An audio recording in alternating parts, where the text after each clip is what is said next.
Hello friends, मैं आप सभी को वेलकम करता हूं अपनी इजी कंपनी के अंदर।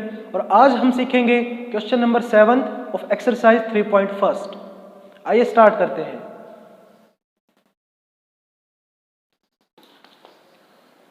दोस्तों, क्वेश्चन नंबर 7 में हमें बोला जा रहा है the angles of a quadrilateral are in AP and the greatest is double the least. Okay, एक क्वाड्रिलेटरल की बात की गई है, ठीक है, और उसके चारों एंगल सबकी बार एपी में दिए गए हैं और जो सबसे बड़ा एंगल है उनके अंदर वो 2 टाइम्स ऑफ लीस्ट जो एंगल है, जो सबसे छोटा एंगल है उसको मैं 2 से मल्टीप्लाई कर दूं, उस चीज के बराबर दिया गया है। Find the least angle in radiance, हमें उस सबसे छोटे एंगल की वैल्यू बतानी है इन रेडियंस।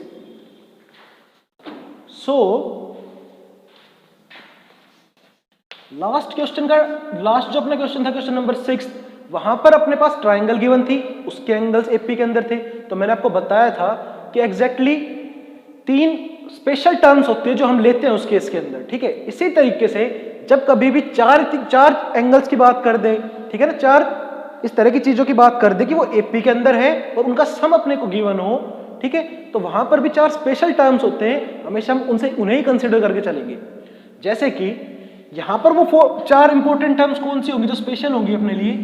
पहली होगी a-3d, दूसरी होनी चाहिए a-d, तीसरी टर्म होनी चाहिए a+d और फोर्थ टर्म अपनी होगी a+3d।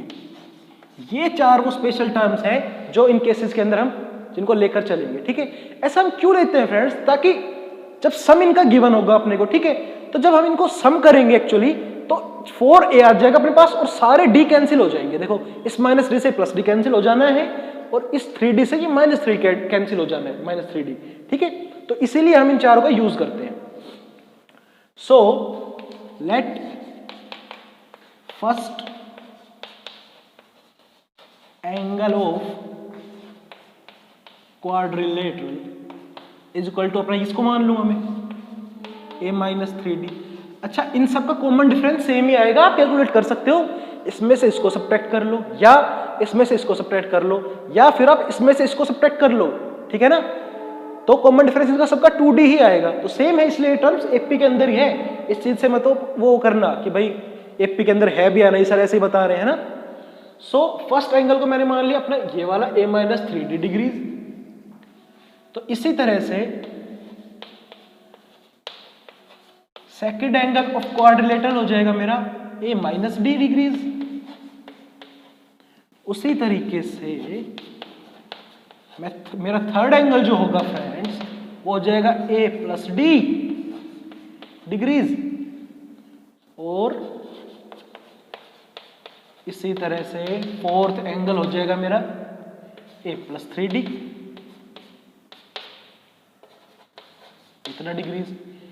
और अब मैं बोल रहा था ना आपको, मेरे पास इनका सम उसमें क्वेश्चन में गिवन नहीं है, लेकिन बेसिक नॉलेज की बात है कि हमेशा चारों एंगल्स के, जो क्वाड्रिलेटरल के 4 एंगल्स होते हैं उनका सम हमेशा 360 डिग्रीज होता है ना।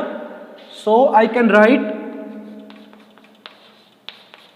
कि एंगल 1 जमा एंगल 2 जमा एंगल तीसरा जमा एंगल चौथा, उन सब का सम 360 के बराबर लिख सकता हूं मैं।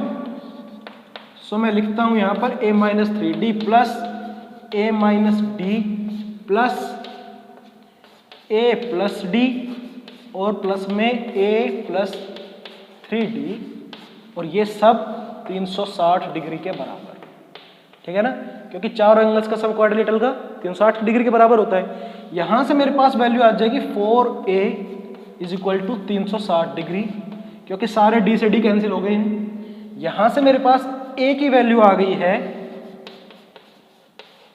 90 डिग्री, ठीक है, a की वैल्यू मेरे पास 90 डिग्री आ गई है। तो इसे अगर मैं इसमें पुट कर दूं फर्स्ट एंगल के अंदर, तो मेरा फर्स्ट एंगल क्या हो जाएगा, देखो फर्स्ट एंगल अपना यहां पर है। जब मेरी ये वैल्यू आ गई है तो इस एंगल के अंदर पुट करते हैं, तो फर्स्ट एंगल मेरा उस टाइम हो जाना चाहिए भाई 90 - 3d डिग्रीज, ठीक है। और जो अपना सबसे बड़े वाला एंगल है वो फोर्थ एंगल है, क्योंकि इसके अंदर 3 टाइम्स ऑफ d ऐड हो रहा है। वहां पर वो सबसे छोटा एंगल है, क्योंकि वहां पर 3 टाइम्स ऑफ d सब्ट्रैक्ट हो रहा है, किसमें से, a में से, तो वो सबसे छोटा एंगल है, ये सबसे बड़ा एंगल अपना फोर्थ एंगल। तो फोर्थ एंगल की वैल्यू यहां से आ जानी चाहिए भाई। इसके बेसिस पर मैं इसको लिख पाऊंगा 90 प्लस 3d डिग्रीज।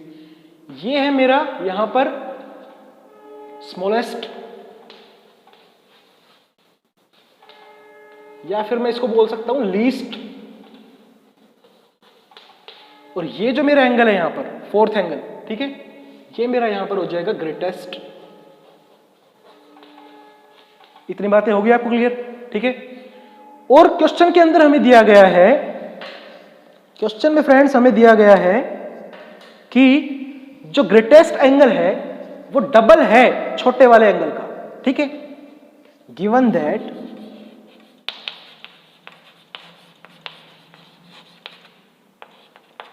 क्या दिया गया है हमें कि जो ग्रेटेस्ट एंगल है ना,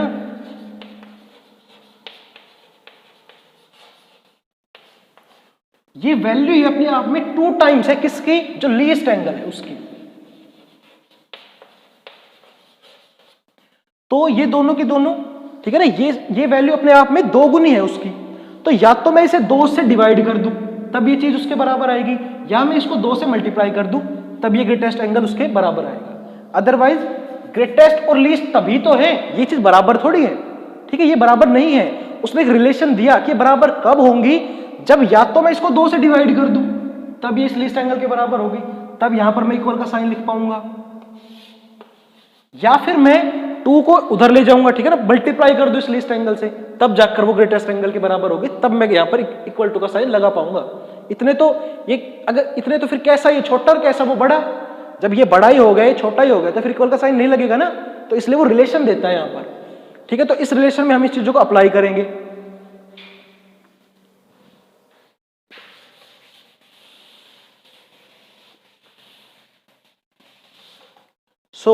जब इस रिलेशन के अंदर मैं इन वैल्यूज को रखूंगा तो ग्रेटेस्ट एंगल है मेरा ये a plus 3d 90, a plus 3d मतलब कि 90 प्लस 3d।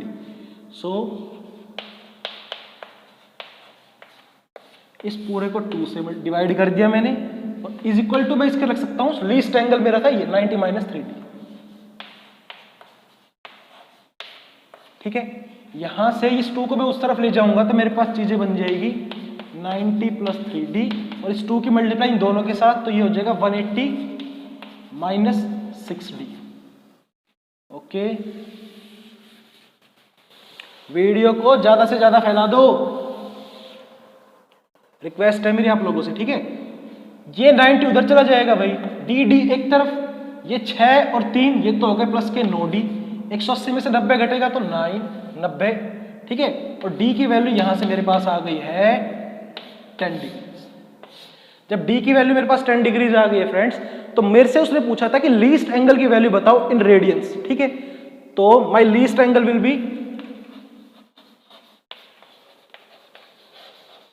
लीस्ट एंगल मेरा क्या था, a माइनस 3d था, 90 माइनस 3d, ठीक है। सो 90 माइनस 3 टाइम्स ऑफ d 10, ये आ गया मेरा 90 माइनस 30 मीन्स 60 डिग्रीज, और 60 डिग्रीज को मैं रेडियंस में लिख सकता हूं उसी रिलेशन के बेसिस पर, कौन सा, pi radians is equal to 180 degree के बेसिस पर मैं इसे लिख पाऊंगा pi by 6 radians. So friends, this is our answer for question number 7।